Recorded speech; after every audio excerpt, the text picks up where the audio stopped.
أيها الإخوة المؤمنون، السلام عليكم ورحمة الله تعالى وبركاته. أعوذ بالله من الشيطان الرجيم.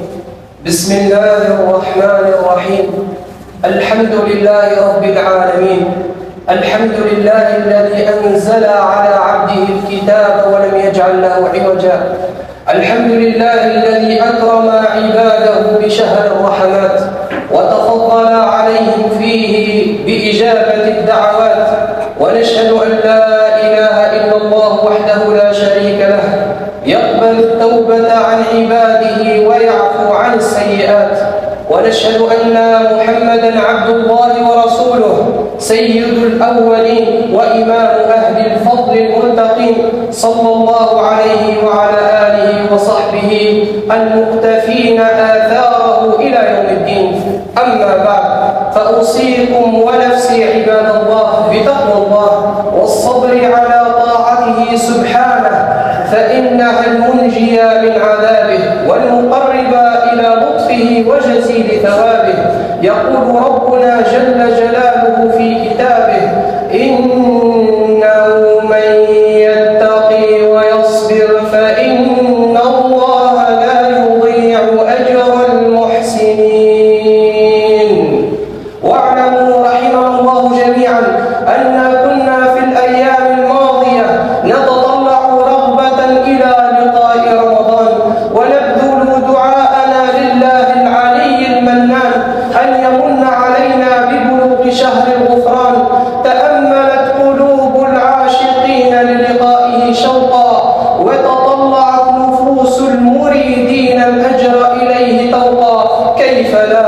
والنبي صلى الله عليه وسلم يقول: إذا دخل رمضان فتحت أبواب الجنة وغلقت أبواب جهنم وسلسلة الشياطين. فيا باغي الخير أقبل مشمرا في طاعتك، فهذا رمضان قد أرخى ستار رحمات الله وجاء محملا بفضائله. ولو علمتم ما في فضل رمضان لتمنيتم أن يكون سنة. أيها المؤمنون، يقول ربنا جلت قدرته وتعالت عظمته بعد أعوذ بالله من الشيطان الرجيم: شهر رمضان الذي أنزل فيه القرآن هدى للناس. شهر رمضان الذي أنزل فيه القرآن هدى للناس وبينات من الهدى والفرقان. فشهر جعله الله تعالى لائقا بنزول القرآن فيه، لا بد أن يكون ذا مكانة عالية ومنزلة مرموقة وفضائل عظيمة، فهو محطة تزود بالتقوى. يقول الله جل وعلا: يا أيها الذين آمنوا كتب عليكم الصيام كما كتب على الذين من قبلكم لعلكم تتقون. وفي رمضان تغفر السيئات وتحط الذنوب المهلكات. فعن أبي هريرة رضي الله عنه قال: قال رسول الله صلى الله عليه وسلم: من صام رمضان إيمانا واحتسابا غفر له ما تقدم من ذنبه. وبصيامه يفرح المؤمنون عند لقاء ربهم. للصائم فرحة عند فطره وفرحة عند لقاء ربه. فيا عبد الله، أي إحسان أعظم من هذا، وأي كرم أجدر بالمرء أن يفرح به كهذا. فهل من العقل أن يضيع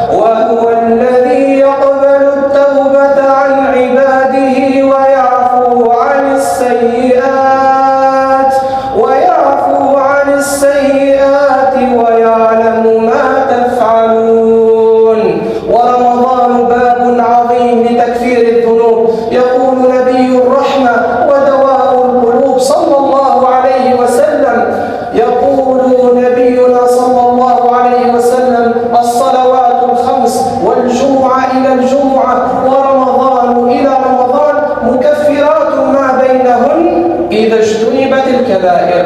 فلا قنوط من رحمته، فلا قنوط من رحمته ولا يأس مع عفوه. يقول ربنا تقدست أسماؤه: قل يا عبادي الذين أسرفوا على أنفسهم لا تقنطوا من رحمة الله، إن الله يغفر الذنوب جميعا، إنه هو الغفور الرحيم. ولا ريب أن الأوبة إلى الله تعالى سبب لدخول الجنة والفوز بنعيمها، ودافع لدفع المخزيات بألوانها، يبعث النور لأهلها. يقول ربنا عز من قائل: يا أيها الذين آمنوا توبوا إلى الله توبة نصوحا عسى ربكم أن يكفر عنكم سيئاتكم ويدخلكم جنات تجري من تحتها الأنهار يوم لا يخزي الله النبي والذين آمنوا معه نورهم يسعى بين أيديهم وبأيمانهم يقولون ربنا أتمم لنا نورنا واغفر لنا إنك على كل شيء قدير. فاتقوا الله عباد الله، وتيقنوا أن فرصة التوبة متاحة وساحة التقرب إلى الله تعالى مفتوحة. فالبدار إلى عمل يقربكم من ربكم وينجيكم من عذابه ويعصمكم. يا أيها الذين آمنوا اركعوا واسجدوا واعبدوا ربكم وافعلوا الخير لعلكم تفلحون. أقول قولي هذا وأستغفر الله العظيم لي ولكم، فاستغفروه يغفر لكم إنه هو الغفور الرحيم، وادعوه يستجب لكم إنه هو البر الكريم. الحمد لله الذي له ما في السماوات وما في الأرض، وله الحمد في الآخرة، وهو الحكيم الخبير. وأشهد أن لا إله إلا الله، وأشهد أن محمدا رسول الله صلى الله عليه وعلى آله وصحبه وأتباعه المقتفين آثاره وخطاه. أما بعد، فاتقوا الله عباد الله، واعلموا أنه على قدر المنافسة تأتي الهبات، وعلى اجتهادك وبذلك لنفسك في الخير تكون الأعطيات. وهذا شهر الصوم، فتهيئوا للسباق في مضمار الطاعات. فعن أبي هريرة رضي الله عنه قال: قال رسول الله صلى الله عليه وسلم: كل عمل ابن آدم يضاعف، الحسنة ب10 أمثالها إلى 700 ضعف. قال الله عز وجل: إلا الصوم فإنه لي وأنا أجزي به، يدع شهوته وطعامه من أجلي. وإن من أعظم ما يسهل للإنسان عمله ويطوع نفسه في الاجتهاد أن يتوكل على الله تعالى. فالتوكل وصية الله لنبيه ومصطفاه، وهو القائل بعد: أعوذ بالله من الشيطان الرجيم: وتوكل على العزيز الرحيم، وتوكل على العزيز الرحيم الذي يراك حين تقوم وتقلبك في الساجدين، إنه هو السميع العليم. ومعرفة أن الله تعالى مطلع على أعمالنا ومراقب لأفعالنا يشحذ هممنا ويرفع عزائمنا ويأخذ بنا إلى مضاعفة تقربنا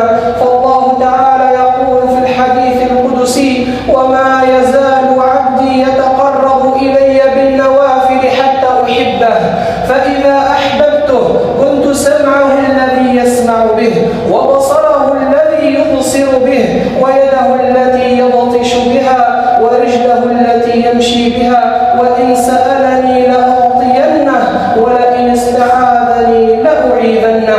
فاتقوا الله عباد الله، فاتقوا الله عباد الله، واغتنموا أوقاتكم ونافسوا أنفسكم وتوجهوا إلى الله بكلياتكم، وتذكروا قول ربكم: من عمل صالحا من ذكر أو أنثى وهو مؤمن فلنحيينه حياة طيبة ولنجزينهم أجرهم بأحسن ما كانوا يعملون. هذا وصلوا وسلموا على رسول الله الأمين، فقد أمركم ربكم بذلك حين قال: إن الله وملائكته يصلون على النبي يا أيها الذين آمنوا صلوا عليه وسلموا تسليما. اللهم صل وسلم على نبينا محمد وعلى آل نبينا محمد، كما صليت وسلمت على نبينا إبراهيم وعلى آل نبينا إبراهيم، وبارك على نبينا محمد وعلى آل نبينا محمد، كما باركت على نبينا إبراهيم وعلى آل نبينا إبراهيم في العالمين إنك حميد مجيد. وارض اللهم عن خلفائه الراشدين وعن أزواجه أمهات المؤمنين وعن سائر الصحابة أجمعين وعن المؤمنين والمؤمنات وعن جمعنا هذا برحمتك يا أرحم الراحمين. اللهم اجعل جمعنا هذا جمعا مرحوما، واجعل تفرقنا من بعده تفرقا معصوما، ولا تدع فينا ولا معنا شقيا ولا محروما. اللهم أعز الإسلام واهد المسلمين إلى الحق، واجمع كلمتهم على الخير، واكسر شوكة الظالمين، واكتب السلام والأمن لعبادك أجمعين. اللهم يا حي يا قيوم يا ذا الجلال والإكرام، لا إله إلا أنت سبحانك بك نستجير وبرحمتك نستغيث، ألا تكلنا إلى أنفسنا طرفة عين ولا أدنى من ذلك، وأصلح لنا شأننا كله يا مصلح شأن الصالحين. اللهم ربنا احفظ أوطاننا وأعز سلطاننا وأيده بالحق وأيد به الحق يا رب العالمين. اللهم أسبغ عليه نعمتك وأيده بنور حكمتك وسدده بتوفيقك واحفظه بعين رعايتك. اللهم يا ذا الجلال والإكرام أنزل علينا من بركات السماء، وأخرج لنا من خيرات الأرض، وبارك لنا في ثمارنا وزروعنا وكل أرزاقنا يا ذا الجلال والإكرام. ربنا آتنا في الدنيا حسنة وفي الآخرة حسنة وقنا عذاب النار. اللهم اغفر للمؤمنين والمؤمنات، المسلمين والمسلمات، الأحياء منهم والأموات، إنك سميع قريب مجيب الدعاء.